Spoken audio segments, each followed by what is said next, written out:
Matthias is an idiot sage who is reborn in the future, where everyone thinks he is weaker than your pull-out game. However, when he joins a magical academy and reveals he's an overpowered Giga Chad, he starts collecting clumsy baddies to form a waifu party who will do anything he asks so he can clap his enemies. Everything started in the past, when Gaius finished eradicating all the demons in the world. But he decided to reincarnate himself to acquire a magical crest that would enhance his powers. Thousands of years later, he shows up as a normal guy named Melchia, hoping to get admitted into a popular school in the royal capital.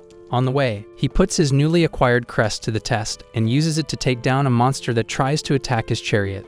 When he arrives at the capital, he stumbles into a swordsmith's shop where he sees a chick named Alma begging for a magic sword. Apparently, it's for her friend, and she'll need it for the entrance exam coming up the next day. Matthias listens and offers to enchant her sword since the swordsmith says he can't do it. So while he waits for the swordsmith to cook up a fresh blade, Alma's friend named Luri walks in, and he falls for her on the spot. Luri feels some kind of chemistry between them and makes sure to blurt out that she's single and that her V-card hasn't been swiped yet. Yeah, boy. But before things can get interesting, Matthias gets the newly forged sword and proceeds to enchant it.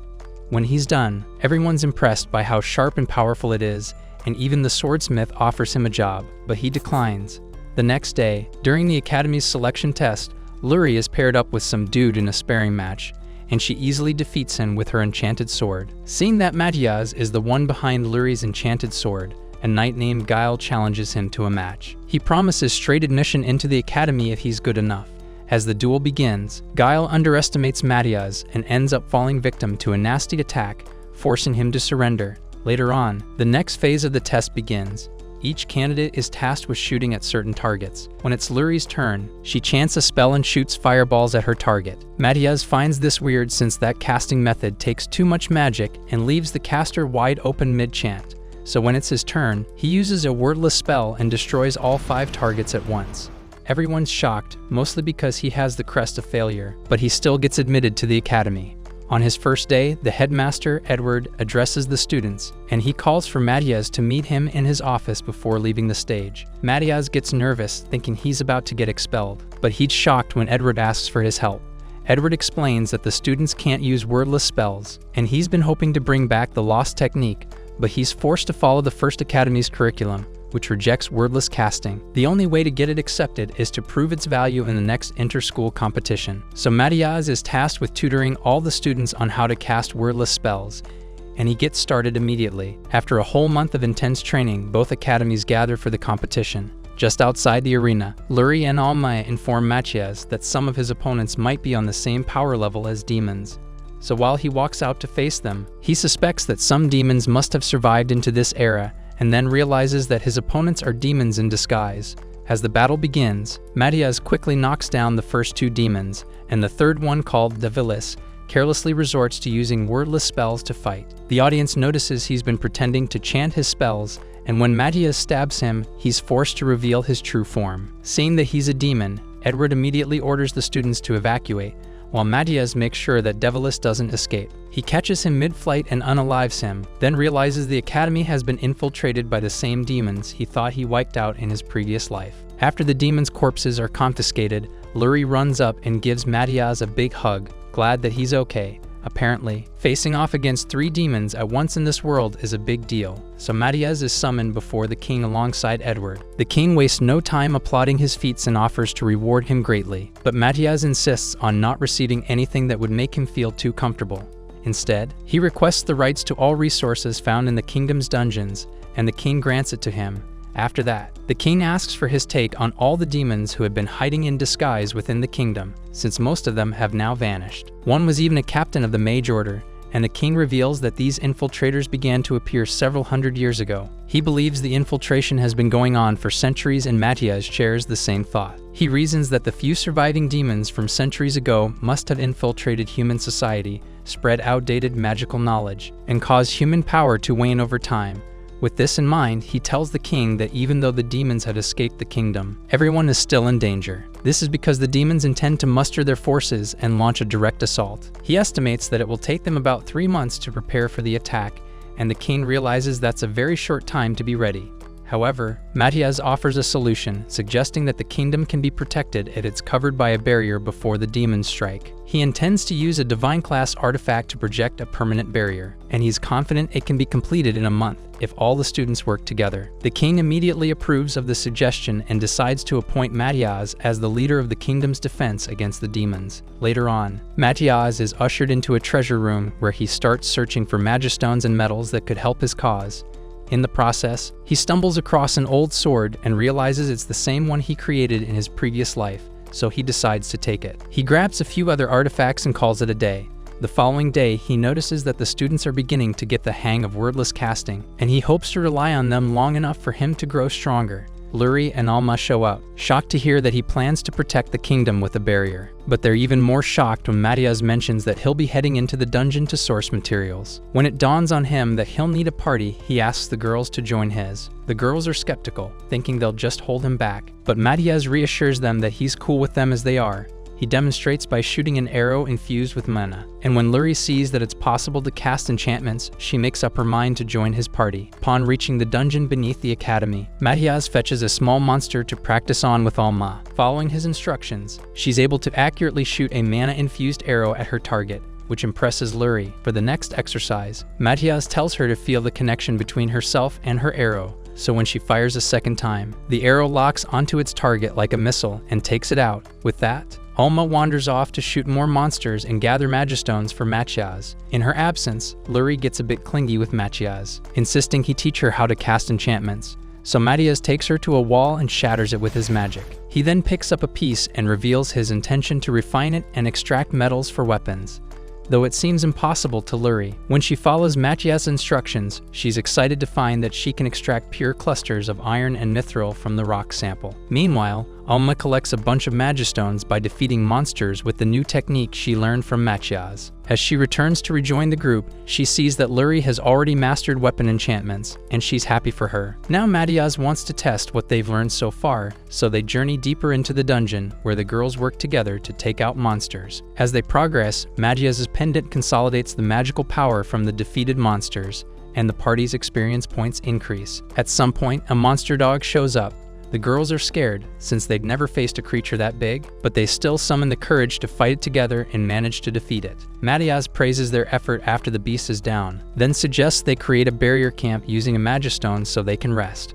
Once he's done, he proceeds to the lower floors, hoping to find the adamantite ore he needs for the kingdom's barrier. Before he leaves, the girls express concern since going alone basically means death, but he goes anyway and slays the monsters in his path. While securing a small amount of adamantite, he senses the presence of a powerful monster beneath him and jumps in to confront it immediately. The monster is a giant arc serpent with corroding venom and serious anger issues. As the battle begins, Melchia allows himself to be swallowed by the serpent, and inside its mouth, he casts a wordless spell that explodes its throat. After the blast, he lands a devastating strike, then follows it up with a splitting enchanted blow that severs its head. The resulting shockwave causes a massive vibration through the dungeon. The girls begin to feel worried, and even some demons lurking nearby sense the burst of magical energy. Back in the dungeon, Melchia returns to the girls, and they're shocked to see him casually drop the arc serpent's head from his virtual inventory. Melchia's party goes to a guild to sell the goods they picked up in the dungeon, and they attract a lot of attention just by being students of the Second Academy. The guild receptionist sees the crest of failure on Melchia's hand and assumes he's just their acting porter, but she's shocked when Melchia uses a storage spell to reveal the head of an arc serpent. He tells her he'd like to sell it, but she freaks out upon seeing the terrifying carcass. Melchia then takes it outside and casually shows them a huge magistone for sale like it's no big deal. Analyzing the stone, the receptionist says it could qualify as a national treasure. Melchia then informs her that he got it by defeating the arc serpent, and it's still not big enough to be used for the barrier. After estimating the value of the rare items, the receptionist tells him she's not sure the guild can even afford them. Shortly after, the party makes a deal for 750 gold coins. Melchia suggests they split the profit into 3 equal parts, but the girls remind him that it should be shared based on their contributions in the previous battle. Suddenly, Melchia senses something is wrong and tells the girls they'll have to return to the academy immediately. The girls then notice a magical aura nearby and realize that 2 demons are heading for the Second Academy. Ashral and Deshral. The aforementioned demons arrive at the academy with the goal of testing Melchia's strength after his victory over Devilis. Melchia gauges the demon's power and assigns the girls to deal with the weaker one.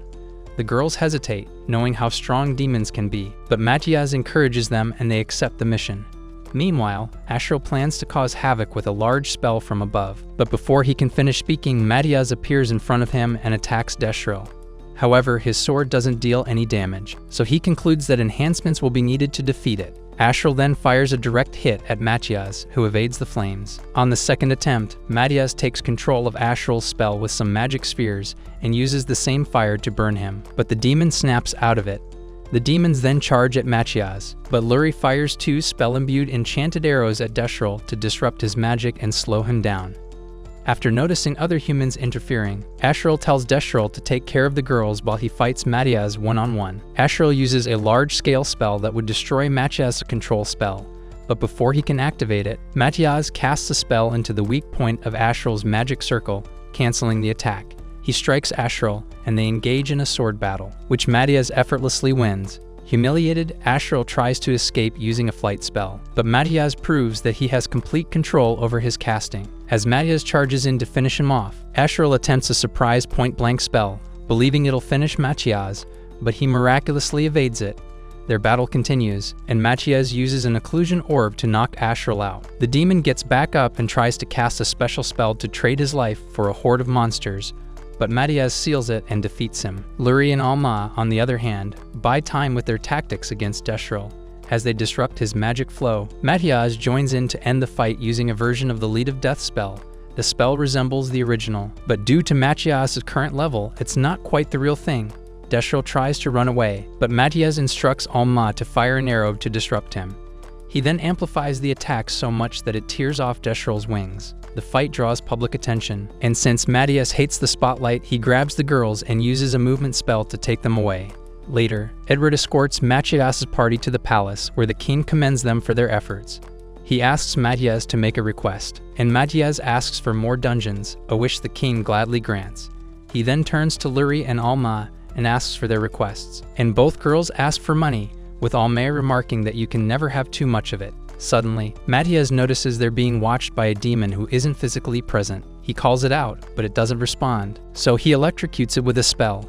The demon screams, and the king recognizes the voice, believing it belongs to Erhard, the former captain of the Mage Order. Melchia informs the king that Erhard was listening and using a fixed magical interface. Though Melchia damaged it, he wasn't able to finish him off.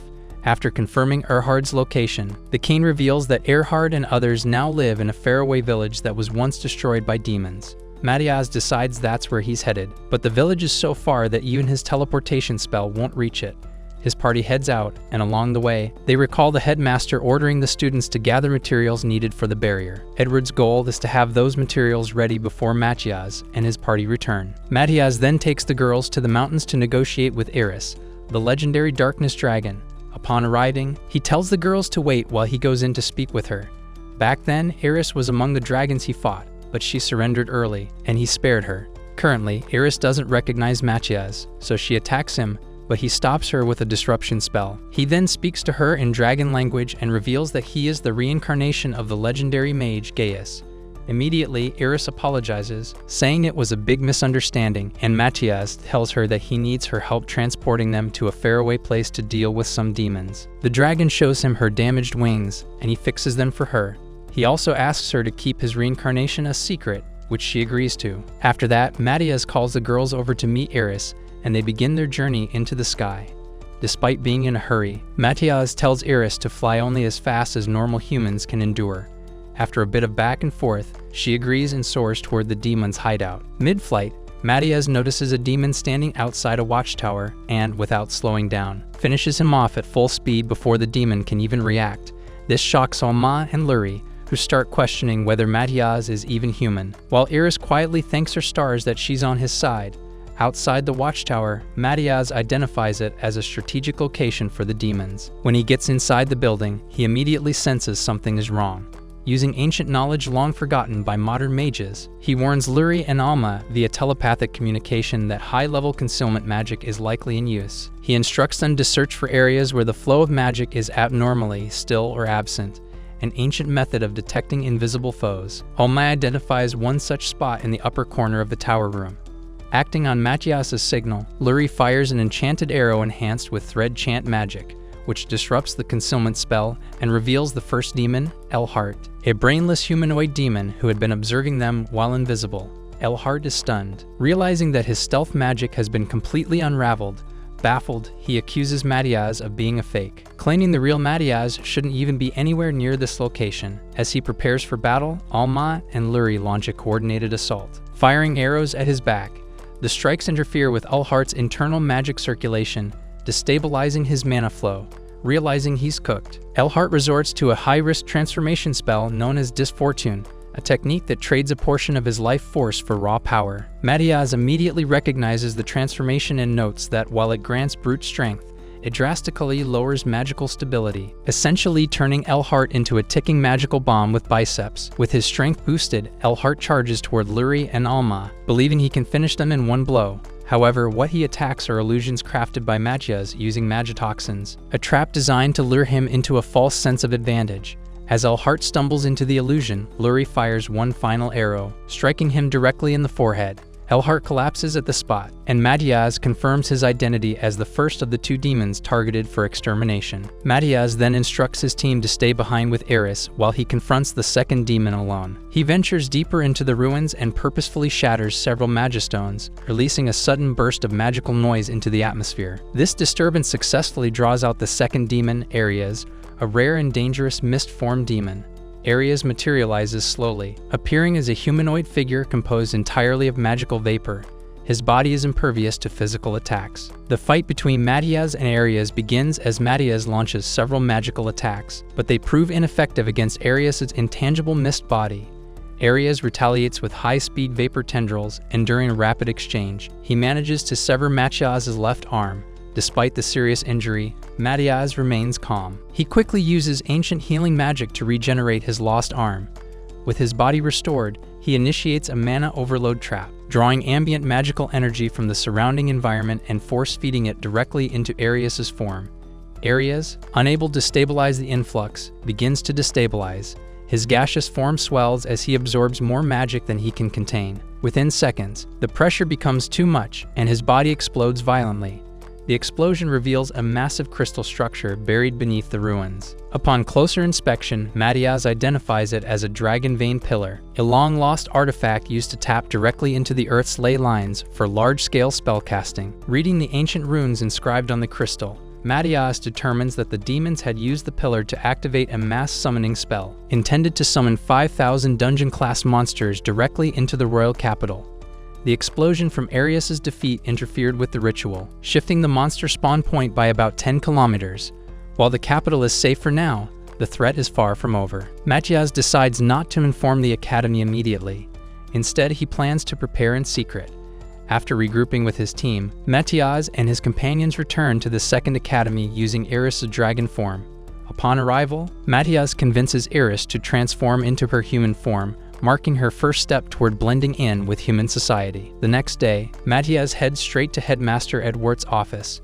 There, he presents the remains of both Elhart and Ares, explaining the mission's outcome. Then he proposes enrolling Eris as a student at the Second Academy. Given that she has taken human form and knows his secret, it would be beneficial to keep her close. Edward hesitates, but Matias requests a special admission test for Eris, offering to supervise her magic personally.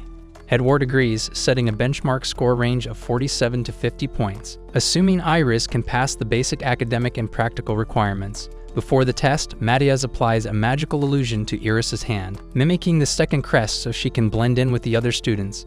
The next morning, Iris begins the entrance exam with the written test as the first challenge.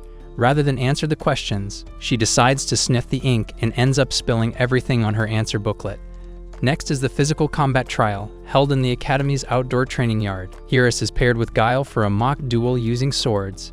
As the match begins, Iris fumbles and mistakenly drops her sword on the ground. So when Guile charges at her to secure a win, she stops his sword with her hands, picks up hers, and sends him crashing into the side of a building. Everyone is shocked after seeing this, leaving Edgered questioning whether she's a normal human or not. The final test is the magic casting evaluation, and Melchia makes sure to supervise this segment directly. He asks Iris to cast a basic offensive spell. Though she complies, she fails to regulate her power. The resulting spell unleashes an enormous burst of mana that completely obliterates the Academy's magical training field, leveling the entire area. After reviewing the full exam, Headmaster Edward approves Iris's enrollment, while Melchia is stuck with cleaning up her mess and taking care of the damage. Melchia and his companions continue their preparations to build a massive barrier that will protect the kingdom from an impending demonic threat. Working in tandem with the Second Royal Academy, the group now needs to obtain a powerful magical catalyst known as a large magistone.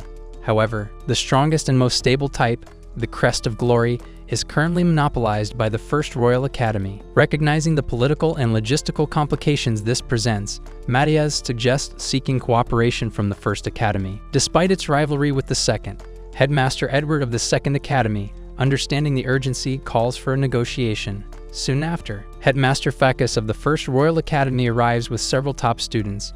Arrogant and dismissive, Ficus mocks the Second Academy for being classless, refusing to acknowledge their progress with wordless magic. Still clinging to chant-based casting, he scoffs at Melchia and his companions. In response to Ficus's refusal, Melchia suggests a compromise, a competitive exhibition between the two academies.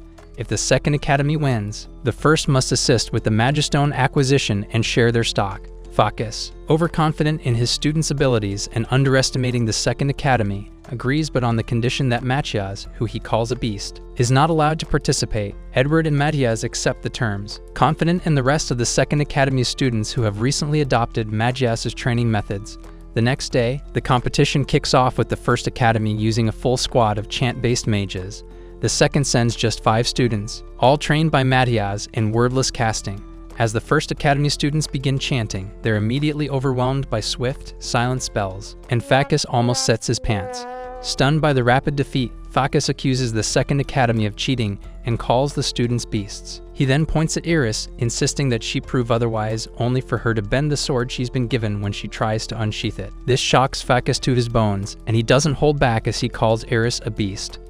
Edward seizes the moment to call out Ficus on an issue. The First Academy has continued teaching chant-based magic, even after the king issued a royal decree mandating all academies transition to wordless casting. Ficus arrogantly dismisses the order, claiming the First Academy's long-standing traditions outweigh royal commands. Before the confrontation escalates, the king arrives in person and rebukes Ficus for disobeying his decree and refusing to cooperate with the Second Academy. As punishment, the king strips Ficus of his position and has him taken into custody. With Ficus removed, the First Academy students are reassigned to work under the Second Academy's supervision and are ordered to adopt wordless casting. Following the political resolution, Melchia refocuses on the practical task of constructing the protective barrier. He takes Luri, Alma, and Iris into the deeper levels of the Academy's underground dungeon to obtain a 60-centimeter magistone, a rare item necessary for stabilizing the magical barrier. Melchia devises a strategy to summon a guardian monster, using Iris's overwhelming magical output to locate or create the proper magistone. However, unfamiliar with the delicate control required, Iris, being Iris, pours far too much magic into the summoning ritual, and the result is catastrophic.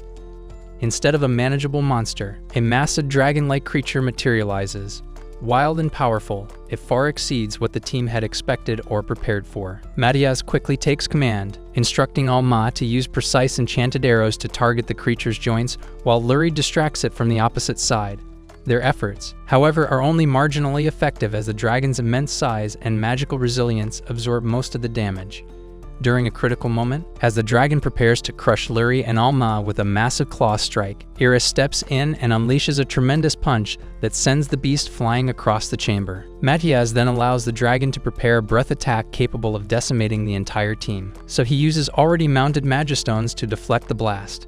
While Iris runs away to avoid getting caught in the blast, she slips and falls into a hole. Seeing that it's too late for her to escape, coupled with the fact that she can't handle such a blast, Melchia forms a magical barrier around her to protect her. Finally, the counterblast destabilizes the dragon's internal magic, causing it to explode in a wave of magical energy. As a result, it leaves behind a perfectly formed 60-centimeter magistone, intact and suitable for the barrier project. With the battle concluded, Melchia formally invites Iris to become an official member of his team. Recognizing both her dedication and power, Iris, pleased to be accepted as more than just a weapon, happily agrees. Upon returning to the academy, Melchia immediately begins training Iris to improve her physical control and combat finesse. As a former dragon, her ability to balance, walk normally, and regulate strength in human form is still underdeveloped.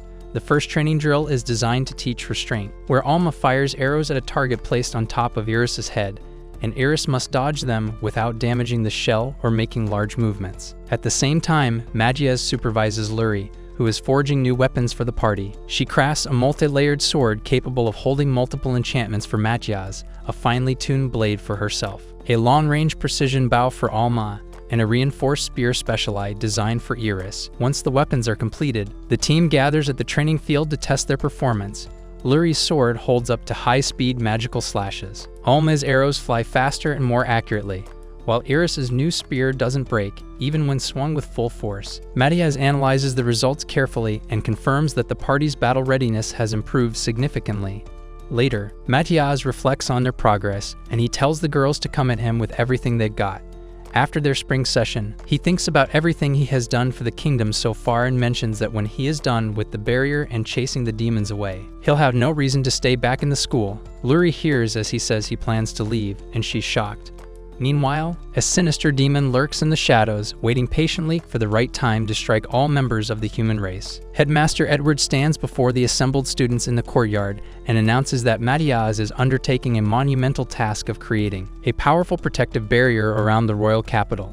This magical shield is not yet complete, and the students must now defend the city from incoming demon attacks until the barrier reaches full activation. He informs them that enemies are approaching, and they must intercept any threats that breach the city's perimeter. Beneath the academy, in a vast underground chamber, Melchia and Iris manage the logistics of the barrier's construction.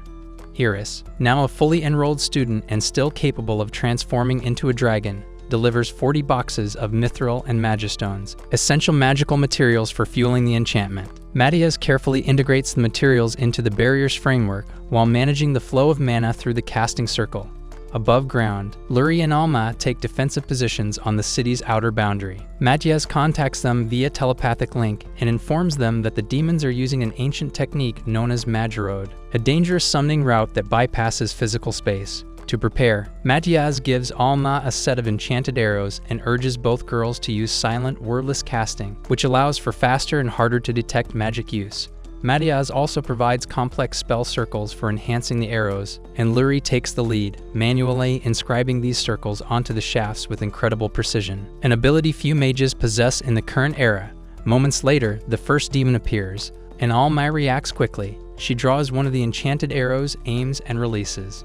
The arrow, boosted by Luri's spell circle, strikes the demon dead center and destroys it instantly. The moment is short-lived because a second demon shows up, but this time the attack doesn't land effectively. As the demon closes in, Luri charges forward with her blade as she lands a decisive blow, cleaving the demon down. The two girls exchange a nod as this marks their first fully synchronized battle, and their teamwork has noticeably improved. Back in the barrier chamber, Melchia senses a surge of dark mana. The energy signature is stronger than he anticipated, indicating the demons are using a higher level ritual. This particular spell requires a sacrifice to activate, which explains the increasing power and frequency of the attacks.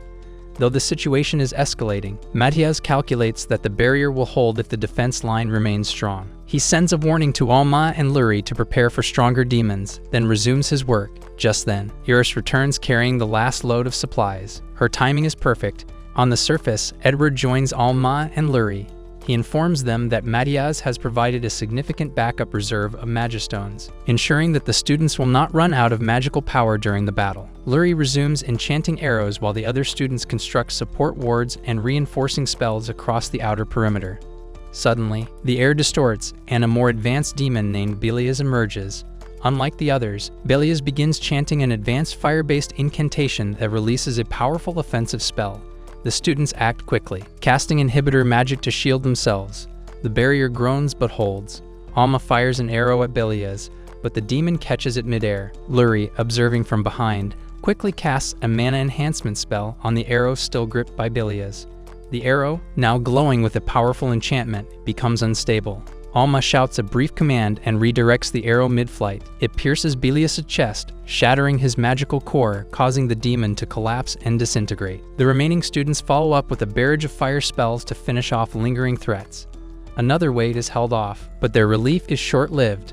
A few moments later, an even stronger demon emerges, casting a high-level explosive spell that shatters part of the protective outer layer of the barrier. The defensive line buckles. It seems all hope is lost until Matias appears and tells the enemy that he's been creating demon wings, and they're the right fit. In a matter of seconds, he neutralizes the invading demons with a rapid combination of sword strikes and compressed mana bursts. His presence steadies the group instantly, and morale is restored. The students regroup while Matias races back below ground. Inside the barrier chamber, Matias gathers with Luri and Alma to insert the final Magistone into the central node of the enchantment. With a pulse of light, the city-wide barrier completes activation, casting a luminous dome of magical energy over the capital, and the immediate threat is repelled. However, Matias warns the others that this is only the beginning. The presence of a dragon vein pillar, a massive underground magical conduit, suggests that the demons are using ancient infrastructure to accelerate their summoning operations. And now that their ritual has begun, more powerful monsters will follow. Right on cue, a new horde begins forming outside the barrier. But Matias has prepared for this and laid multiple magic traps in the area beyond the dome. With his help, the students unleash volleys of wordless magic, holding back the initial wave, but 3 giant monsters breach the line. The beasts are far more powerful than what the students are trained to handle. One of them is identified as a Void Eater, an ever-evolving creature that grows stronger by devouring other monsters. If left unchecked, it could potentially consume the entire kingdom. Matias immediately recognizes the danger and, without missing a beat, tosses Luri a casting circle mid-battle. Luri doesn't hesitate. She slaps the circle onto the creature, and the spell disrupts the Void Eater's evolution. This forces a grotesque mutation that turns its rapid growth into a weakness. Now vulnerable and off balance, the monster is finally within reach of being destroyed. Seizing the moment, Matias immobilizes the creature with a mana-restraining field and channels a series of complex spells, combining compressed mana bursts, a binding incantation, and a focused mana blade strike to weaken its defenses. Iris uses her immense dragon strength to slam the creature into the ground, while Alma follows up with a precise mana blast to a newly exposed weak point. Luri then delivers a final, mana-charged sword strike that pierces the Void Eater's core, causing it to implode and disintegrate. The next day, Matias meets with Headmaster Edward. He explains that the dragon vein pillars must be located and destroyed to prevent another large-scale summoning. That means leaving the academy. Edward understands the gravity of the mission and grants Matias a special scholarship status, allowing him to depart while remaining affiliated with the institution. Luri, Alma, and Iris are granted the same status, pledging to accompany Matias on this dangerous journey. Thereafter, the group departs the academy. Matias and his party leave the royal capital for Melchia, a dungeon city. They choose a shortcut through the forest of Chikirisubia, known for its intelligent and powerful monsters. As they traverse the dense forest, a monkey-like monster, characterized by its agility and ferocity, ambushes them from the treetops. Using his 4th crest, unaliving the monster in one strike. The brief battle showcases Matias' combat prowess and his ability to adapt his past life's knowledge as Gaius, the strongest sage, to his current body. Luri and Alma are awestruck, while Iris remarks casually on the monster's weakness compared to her standards. This encounter establishes the forest's danger and Matias' dominance. After defeating the monkey monster, Matias suggests cooking its meat to sustain the group, a practical approach from his past life. They set up a makeshift camp and forest clearing, with Matias using a purification spell to ensure the meat is safe. Luri, skilled in enchantment, assists by preparing the meat with basic tools, while Alma hesitates, uneasy about eating a monster. Iris, with her embarrassing appetite, eagerly joins in. Joking about the meat's potential flavor, Matias starts a fire with a minor fire spell, and Luri seasons the meat with herbs they carry. As they cook, Alma teases Luri about her cooking skills, while Matias shares a brief anecdote from his past life about surviving on monster meat during long journeys. Alma eventually tries the roasted meat, admitting it's surprisingly tasty, which prompts laughter and strengthens their bond.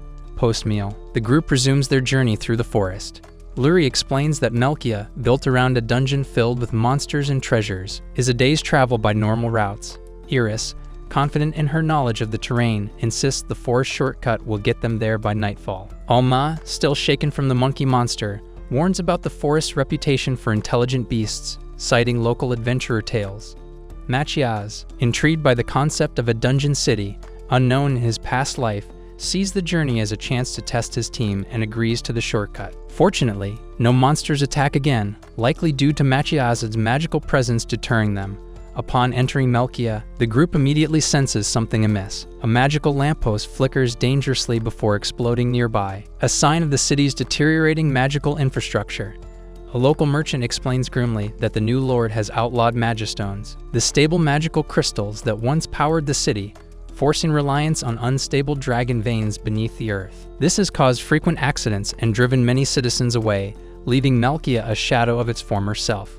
Seeking deeper insight, Melchia and his friends head to the Adventurers Guild to arrange permission to explore the dungeon below. However, bureaucracy delays their plans. Official approval must come from the Lord, whose presence is felt ominously across the city. Meanwhile, injured adventurers begin flooding the guild after failed dungeon expeditions, overwhelming the staff. Seeing the dire situation, Melchia quickly steps in, establishing a trade station within the guild's chapel and healing the wounded with remarkable efficiency. Melchia assesses the injured, using his past life's knowledge to implement a trade system, marking patients with wooden tablets to prioritize treatment. Just then, a lady barges into the guild, screaming that a large number of injured people have come in from a monster attack. She desperately asks if anyone knows healing spells, and Melchia volunteers. She quickly leads them to a place where many people lie sprawled in agony from their wounds. Curious, Melchia asks why there are so few healers. She explains that they once had plenty of staff, but the Lord drove them out, calling them a waste of money. Melchia begins healing a man, but is interrupted by an authoritative figure demanding to know what he is doing. Melchia ignores him and continues the treatment, healing the man in front of him. He then orders his party members and the people around him to follow his instructions. Starting with the worst cases, he tells the others to cast healing spells in descending order of urgency. Melchia applies a specialized healing type, closing blood vessels to stanch bleeding, mending damaged organs, and then closing the wounds. He encourages everyone to work together to save lives, and by following his instructions, they succeed. The chief medic thanks Melchia for his help. Melchia then asks why the town's previous lord was replaced. The man explains that the former lord mysteriously passed away in his sleep. Moments later, Melchia steps outside and reflects. He notes that the alteration of demons in this era is what caused cities to be built over dungeons. Because of this, Melchia suspects the previous lord was killed by demons, and that the current ruler is a demon himself. When they return to their inn, Melchia writes a letter to the headmaster, asking him to forward it to the King of Ice. He first writes a decoy letter about homework, then hides the real message under a false bottom in the delivery box to protect it from inspection. Alma asks if it wouldn't be faster for him to deliver it personally. He agrees, but says he wants to see what will happen in the dungeon first. After finishing, he wishes them good night, telling them they'll check the dungeon the next day. Despite the hard work Melchia and Lurie endured, they struggle to sleep since it's their first night out together, unlike Iris and Alma, who sleep soundly. The next morning, they reach the dungeon gate and discover that it's made of iron, a material monsters could easily break through. Iris opens the door, and as they enter, Melchia tells them to stay on guard. Later that day, they return to the guild and hand the receptionist the head of a powerful creature that Melchia claims Iris and the girls defeated. The receptionist freaks out, and upon realizing Melchia's party is strong, she requests to buy it from them, but warns that they won't be paid until the town lord confirms it. She writes her report, and Melchia uses projection magic to see that she classified him as the party's healer, while grouping the girls as the heavy hitters. Melchia then surprises her by revealing the other monsters his party took down and requests a reward. Elsewhere, the town lord learns of Melchia's party and sends scouts to watch them. Later, Melchia and the girls reward themselves with a feast from their monster rewards. On their way home after dinner, Melchia notices some men tailing them and quickly realizes it's the town lord's doing. Melchia takes a detour to the inn, and he speaks to the girls through telepathy, informing them that the lord's flunkies are tailing them. Melchia tells them to use a concealment spell and monitor the people tailing them to gauge their reactions. The girls do as he says, and the men almost wet their pants. So the party appears in front of the stalkers and acts as if they are lost. Realizing that they've been had, the men grab Melchia as a hostage and threaten the girls to do their bidding. Alma then asks what the men want to do with them, and the gang leader reveals that he's aware of Melchia being their team leader. He calls Melchia the weakest of the party and then informs the girls that they will be serving the lord of the town henceforth. Calmly, Melchia tells Iris not to use any weapons and knock them all out, and she takes them down like they're nothing. Melchia then attaches a demon-detecting tracking spell on the sprawled men since he suspects that they are in contact with demons. The next morning, at the inn, Melchia receives the king's letter, so he asks his crew to follow him outside. They meet up with Ake, the royal proxy of the king, at a spot where the town ruler won't catch on. Ake then reads the king's reply to Melchia's crew regarding Melchia's ruler's exploitation of the dungeon city, informing them that they've been ordered to take Lord Dokiel into custody. The party adheres to the king's wish, and Melchia tells Elk that he has already cast a tracking spell on Dokiel's underlings, and he knows where Dokiel is. Realizing that Dokiel is heavily guarded, Elk asks if he should call for the knight's assistance, but Melchia discourages him since he believes his party can handle the situation on its own. They get to the front of the estate and meet the gate closed with no one guarding it, which seems unusual. So Melchia uses magic to sense the signatures within the building. He sees that Dokiel has his men occupying the building as if they are lying in wait for an ambush, and Elk suggests they turn back, but Melchia disagrees, saying that they'll be going forward with their plans. They enter the house and get attacked by the minions, but Lurie deflects them with a barrier. Melchia thanks her and zaps all the guards around them. The party then follows Melchia, who detects a secret passage that leads to the basement. On the other hand, Dokiel notices that everywhere has gone quiet, so he asks his attendant if the intruders have been crushed, but the informant disagrees, believing that they would have been informed if that were the case. Dokiel doesn't believe that his men could have been taken out that quickly, so he suggests they take the secret passage to the surface to check what's happening. To his surprise, Melchia walks in and reveals he's the one who handled the guards. He then calls for his party members, and seeing that Melchia is far from their reach, Dokiel summons more men to jump Melchia, but Melchia surprises them with a reverse. With the men taken care of, Elk arrests Dokiel and promises to take him to the capital for interrogation. When asked his next objective, Melchia says he wants to find out how Dokiel anticipated their raid. He sees a burnt letter and notices it has faint demon traces, so he concludes that the demons are after the dragon vein in the dungeon since it is far bigger than the one in the capital, which means that if infused with enough magic, it can cause a worldwide calamity. Suddenly, a loud earthquake interrupts them, and Melchia tells them that the demons have started tampering with the dragon vein. They immediately sense that the demons have spawned a monster horde heading their way. Quickly, Melchia takes his party into the dungeon to save Melchia by getting rid of the demons tampering with the dragon vein. On getting there, Melchia concludes that it's filled with traps, so he shows Iris a spot, asking her to dig through it to open up a shortcut to the dragon vein. She does as she's told, and they successfully reach the dragon vein. On getting there, Lurie notices the demonic air around them, and Melchia tells her it is the demon's handiwork. Worried, Lurie asks if they can stop the demon's operation, and Melchia comes up with a strategy that involves the party splitting into two. He plans to soul the demons on the upper floor while Lurie's team is to interfere with the demon's control over the dragon vein and restore it to normal. After Melchia leaves to slay some monsters, he communicates with Lurie and cautions her to be careful not to blow up the town. They continue with their plan until Melchia finally meets the demon manipulating the dragon vein. He suspects the demon to be using a communication spell also, so he taps into it and learns of the other party informing the demon about Melchia's team disrupting the dragon vein control. Melchia realizes that there's someone else controlling the demon before him, so he attacks the demon, and it repels his strike. He listens in again on the demon and its instructor and decides to use their formation against them.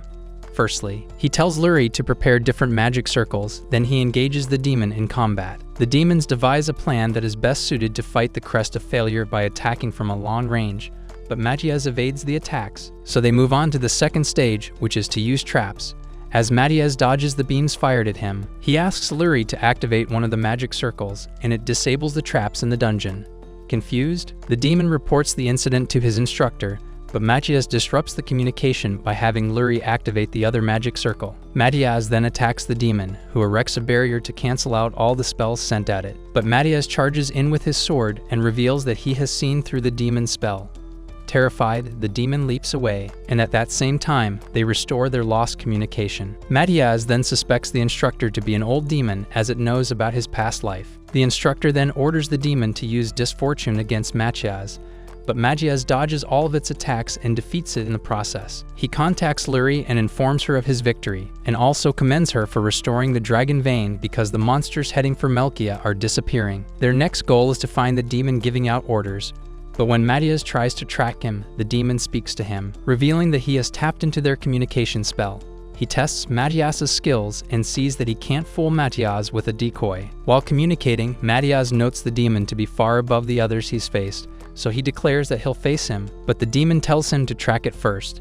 It then cuts off communication, and Matias notes that he finally has someone worthwhile to face. Matias returns to his party and informs them that he has a way to locate the instructor demon who tried to fool him earlier. He reveals a magistone, which he claims to have used to record the caster's magic signature, and says he'll need a device from 1,000 years ago to trace the enemy through the magistone and pinpoint his location. Surprised, the girls ask him to know more about the device, and Matias nearly reveals to them that he created it 1,000 years ago. The device is currently located at the Redenia Alliance, and with the king's help, they can cross the border smoothly, so they head back to the capital to get His Majesty's permission. On getting to the capital, they go to the second academy and see that it's being rebuilt. The headmaster, Edward, meets with them and informs them that they are rebuilding the school to make the walls thicker and also erecting a barrier to withstand demon attacks. He says that classes are being held at the first academy, and the students help with the construction. Later, Matias meets Edward and informs him of their progress so far. He also reveals the demon he's been trying to track and mentions that they'll need to cross Redenia's border to find him. Edward then assures Matias that he'll make a recommendation and seek Redenia's guild's cooperation, as he believes the king would make it a top priority now that demons are involved. But he warns them that not all alliances are friendly. Matias then offers to help with the construction of the school while they wait for their leave to travel. The headmaster appreciates him, but they all worry as soon as Iris suggests help. Outside the office, Matias and Lurie make suggestions that'll make the building materials more efficient. But when Iris tries to help out by carrying a heavy metal beam, the brainless dragon trips and demolishes a part of the building in the process. Days later, the king permits them, and Edward hands them their border crossing permit. He gives them the king's voucher for the Redenia Alliance, and they head out. On their way to the border, Luria and Alma confess it's their first time leaving the Ice Kingdom, and they wonder what the Redenia Alliance is. The major problem they will face on their way is getting into the region where they need the tracking device. Matias tells the girls that the surest way to be permitted is to increase their adventurer rank, and they'll need to be at least A ranked to enter the restricted region. On their way to the Alliance, Matias informs them that they'll take the Guild Adventurers test, and if it takes too long, they'll use Iris' true form as a distraction to sneak into their destination. On getting to the Redenia Alliance, they go to the guild and meet a man who recognizes them and informs them that the King of Ice Kingdom had asked their guild for help, urging international cooperation now that the demons are growing more active. Matias then requests to take the Ascension test so he can get to a rank as soon as possible. Normally, the party members are supposed to start from the G rank and take the test upwards, but with a few strings, they are allowed to skip to the A rank test. The test comprises a mock battle with a prearranged proctor who happens to be Giluiz, an S-rank adventurer who is addicted to battles. Matias notices Giluiz has a high magical signature, high enough for him to be mistaken for a demon. Although no one has ever passed Giluiz's test, Matias decides to take the test. Before the test starts, Giluiz tells the girls that they have passed and they should go home, while he points to Matias to fight him one-on-one. Since Giluiz has already heard of Matias as the famous hero of the Ice Kingdom, he curiously modifies the match to have a sparring session with Matias. They go outside, and Giluiz states that the match is over when one of them gets knocked out or gives up. Before the match begins, Giluiz pulls out his sword and tells Matias that he doesn't use magic. But after keenly observing Giluiz, Matias notices that Giluiz uses a physique enhancement spell. The showdown commences, and as they clash, Matias concludes that Giluiz unconsciously uses magic without any idea. They go toe-to-toe, but Giluiz calls out to Matias for holding back. So Matias leaps into the air and steps on a magic circle to propel himself forward and strike Giluiz. Giluiz effectively parries the attack and replicates Matias's moves upon seeing it once. Matias then notes that Giluiz has much room to grow, so he sends him flying by using a ton of his strength to knock him off his feet. Giluiz crashes into the wall and admits his loss. He then asks Matias for tips to get stronger, and Matias hands him a book on spell casting. Giluiz tries to read it, but he only has 2 bronze cells left from all getting smashed and tossed around, so can't handle the info dump. Later, Giluiz asks him why he isn't aiming for his rank, and Matias reveals that he just needs a rank to be allowed into Atlas Plains in the Folkia region. Upon hearing the familiar place being mentioned, Giluiz tells them that he heard the atmosphere in the region has changed a lot lately, and checkpoints have also grown stricter too, with a lot of parties going missing on their way there. Later, Matias' party leaves for the plains. They arrive at checkpoint, and after checking their documents, the guards hand them passes that would be valid for the main road. They pass through the gate and the girls relax, thinking that they're out of trouble. But Melchia shows them the magical code inscribed in the passes.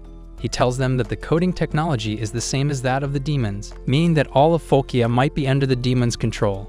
Looking ahead, they see visitors who have come to finish them off before they get to the city. So Melchia decides they put bandits to sleep instead of taking them all out to prevent a commotion. He orders Luri and Alma to sneak up on the men while they are distracted and use a magic item to put them to sleep. He then casts a spell to create illusions of the girls so that they can go unnoticed.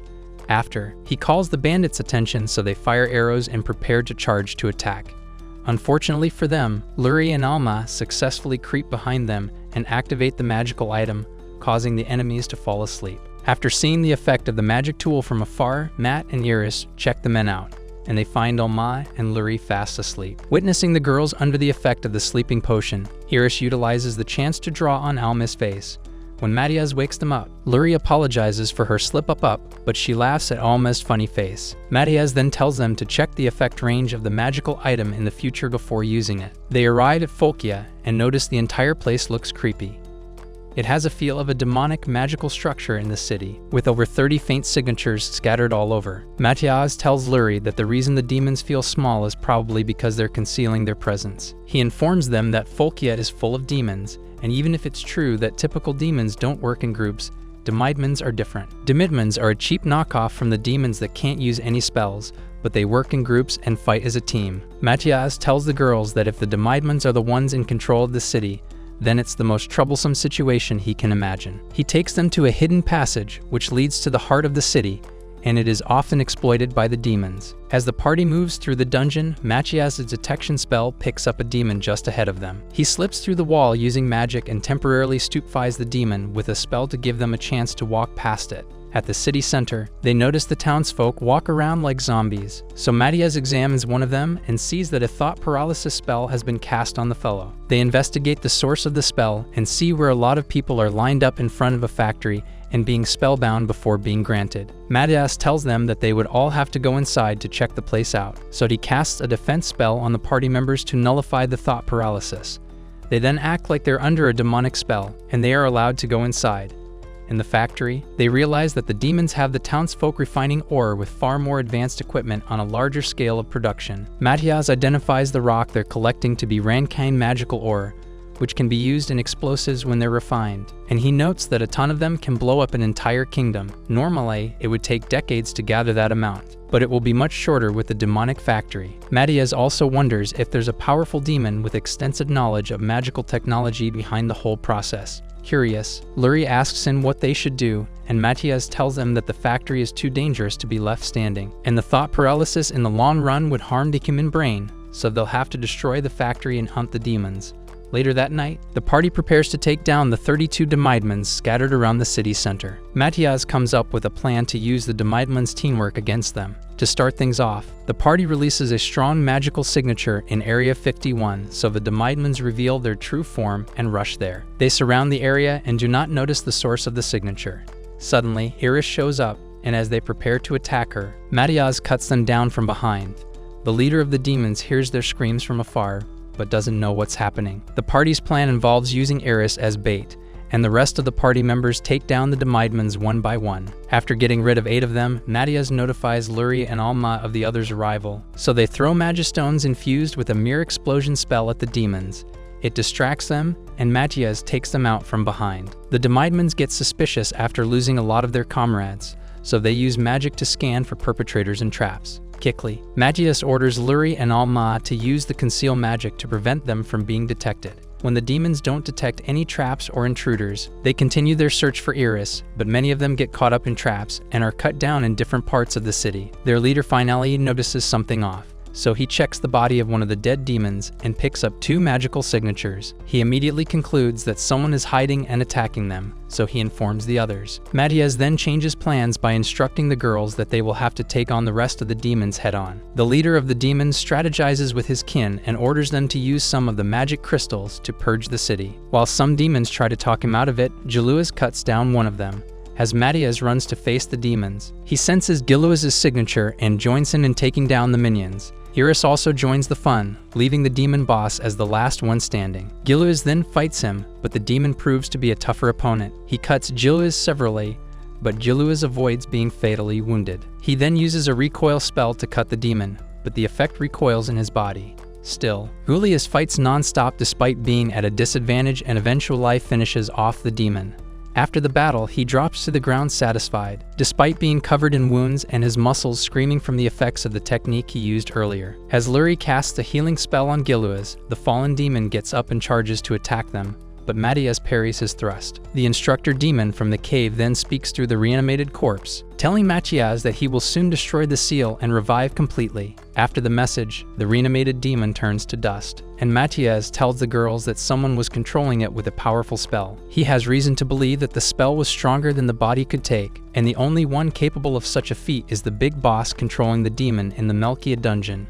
With no demons remaining in the town, the townsfolk gather around, so Giluiz goes in to address them. He introduces himself and takes full control of Folkia under the Emergency Authorization Act. The party subtly expresses their worry of having Giluiz in charge, but he shocks them by appointing someone else to do it in his stead. Later, Giluiz hands Machias's party a guild permit that allows them to enter Folkia's restricted area. Before leaving them, he tells them that he would have to go back to his training, as he cannot go around almost losing his worthless life every time he slays one measly demon. The party then continued their journey and found the device they were originally after. On getting there, the girls are astonished at the ancient structure, and Matias nearly slips up by almost revealing that he was the one who built it in his previous life. He infuses the pyramid with magic, and it opens up, revealing a hole beneath it, so they all use an enhanced physique spell to descend into the hole. They walk up to the ancient device, and Matias tells them to check around for relics and treasures. As he prepares the device for activation, Luri finds a sword that Matias created in his past life, and Alma finds a heavy spear, which Matias reveals how dangerous it is. Iris, on the other hand, finds preserved foods, thinking they'd still be alright, but she opens them, and what she smells in there knocks her out cold. Matias activates the device and puts a tool from Folkia's refinery to confirm if the instructor demon they are after matches the one in Melchia. The data from the magical analysis matches that of Melchia, so he uses the magical signature he acquired from the dungeon to ascertain the demon's location. Everything turns red when Matias uses the machine, and he finds out that the seal is on the verge of being lifted. The girls ask Matias if he's strong enough to put the seal back, and he informs them that Zardias is a demon they can't defeat in their current state. He tells the girls that they might have a chance of beating him if they use an immortality spell and train for 100 years, but that won't be enough to save all of humanity. As he brainstorms ways to stop Zardias, Matias sees Iris with the ancient weapons, so he informs them that they might have a chance with such weapons. Matias then picks up the sword to have the ancient device find relics matching its magical signature. Within seconds, the device points to the magic sword in Ice's capital. Quickly, Matias and his party fly to east and on their way. Matias gives Alma and Luri a magistone each that he has designed to react to the magic sword in question. Suddenly, Zardias breaks the seal, and he immediately comes after them, so Matias tells the girls to find the magic sword as fast as they can while he holds Zardias off. In the second academy, the students notice a strange magical signature and suspect that Matias is coming. They look into the air and see Luri and Alma falling from the sky while they're tracing the sword to the castle's treasury. After landing, they take the shortest route to the castle. Meanwhile, Matias lays an ambush for Zardias at the nearest town. He prepares to seal the fabric of space to weaken Zardias and buy time, but as Zardias opens the space, Matias' attempt fails, so he is left with no choice but to fight Zardias head-on. Matias tells Iris to fire one dragon's breath and pull back, as her presence alone should be enough to keep Zardias in check. Immediately as Zardias charges at them, she fires her breath at him, but he takes the attack head-on without suffering a single scratch. Zardias draws out his sword and launches his first attack at Iris, but she evades the attack with the help of Matias' multi-layered defense. Zardias then attacks Matias, and Matias notes that the demon is moving extremely fast. At that same time, Luri and Alma get to the treasury and ask the guard to let them in, but he refuses. Instead, he calls for backup, and the girls prepare to break into the room. Fortunately, the king shows up and they explain the situation to him. He quickly grants them access, and they storm into the room looking for the treasure. As for Matias, he faces several barrages of attacks from Zardias, and after parrying them, he suffers from mana depletion, so he makes up his mind to give up his life to win the battle. Luri and Alma continue their search for the sword, and Luri finds it inside a blue box.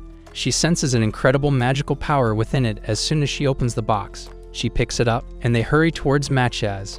Zardias, on the other hand, tells Melchia that he's foolish for thinking he could buy time against him with such meager power. He fires a long-range attack over the entire capital, forcing Melchia to cast a defensive spell to protect the place. Zardias reveals that he's aware of Melchia's preparations inside the barrier to resist him, which is why he has demons already in the capital. So he asks Melchia what he would do. As the girls run out of the treasure room, they see Deshril spawned again, and with ease, they take him down. Ashril also appears and asks them to surrender their weapons. He reveals 2 of their classmates, whom he holds hostage and threatens to unalive them if the girls do not obey him. Meanwhile, Melchia senses the demonic signatures in the barrier and learns that Zardias reanimated the bodies and currently controls them to get rid of his comrades. Zardias fires another attack at the barrier again, and it overpowers the defensive spell Melchia put up. So Melchia chases after the attack and deflects it. Pissed by his attitude, Zardias tells Melchia to cast everything aside and show him what humanity's strongest has to offer. Meanwhile, the hostages try to convince the girl to continue without them, but Ashril tortures them, so the girls surrender their weapons. Having realized that there's no way to beat Zardias, Melchia concludes that he'll use the reincarnation spell and isekai himself. But as he's about to do it, he recalls the girls putting their trust in him, so he changes his mind and enchants his sword to continue fighting Zardias. As Ashril tries to pick up the weapons, new sets of students attack Ashril with chantless spells. Luri immediately frees the hostages while Alma fires her arrow at Ashril. The other students also initiate the demon counterattack tactics they train for and secure Ashril, giving the girls a chance to run off to Melchia's. The aforementioned holds up well against Zardias until the girls show up with the ancient sword. Lucy quickly throws the weapon to him, and he turns to catch it, but Zardias stabs him through his back. They all watch in horror as Melchia falls cooked from the sky. But before he hits the ground, Luri calls his name with tears rolling down her cheeks. Immediately, the stone on his sword shines, and Melchia flies back up to fight Zardias. Jealous of the plot armor used against him, Zardias bellows at Melchia, but Melchia tells him he was woken up by his sword ability. They attack each other again, but Melchia outclasses Zardias. He explains to the confused demon that he is only able to move that fast by animating his body with magic. Shocked, Zardias questions Melchia's identity as he believes no human should be capable of using such skill, but Melchia calls himself the strongest sage with the weakest crest. He then finishes off the demon with one final attack, but before Zardias vanishes, he tells Melchia that he's not the only chaos demon in the world, and the next demon will surely destroy him. When it is all over, Luri pounces on Melchia out of concern, and he blushes hard. The rest of the party and the headmaster show up. He informs Melchia that they've handled the demon in the barrier and no casualties have been recorded. Melchia tells them they would have to repair the damage, and the party members agree to help. He then expels the magic power of the ancient sword, as it is a one-use magic sword. The next day, Melchia and his party members meet with the king and Luri, thanking his majesty for giving them access to the treasury the other day. The king tells them that there's no need for any thanks, as the kingdom was in peril and he was just doing his duty to save it. For the rewards for their deeds, the king grants them titles and lands. Since Melchia has no desire for a title, as he'd like to live his life as an adventurer, the king grants him the very sword that Luri took and also asks him to take anything he likes from the treasury.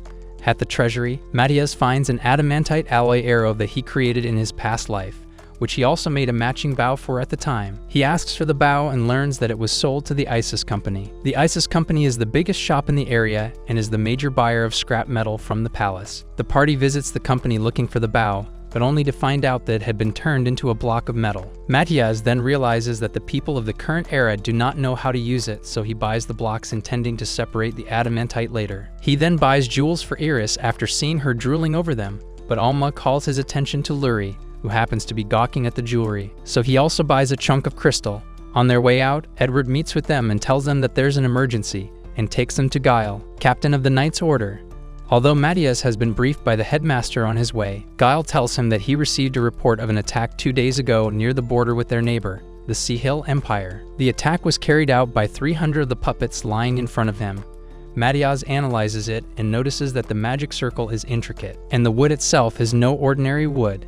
He checks and finds out that the puppet is powered by human life energy, meaning it's stealing small amounts of life energy from many humans at once, and the only ones capable of such acts are demons. Guile then asks Mathias for his aid once again for humanity's sake, and Mathias accepts. Later that night, Mathias speaks to Luri privately and gives her a pendant made from the crystals he bought earlier. She thanks him and promises to treasure it. Days later, the party set out for the Seal Empire, and on their way, Mathias recalls Zardius' last words and notes that there are still powerful demons out there. He believes the adventure is going to get more entertaining. The end.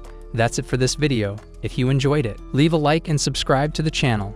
If you made it to the end, comment, "I love my stepsister," as proof. And also, if you're into anime recaps like this, check out the next video. Peace.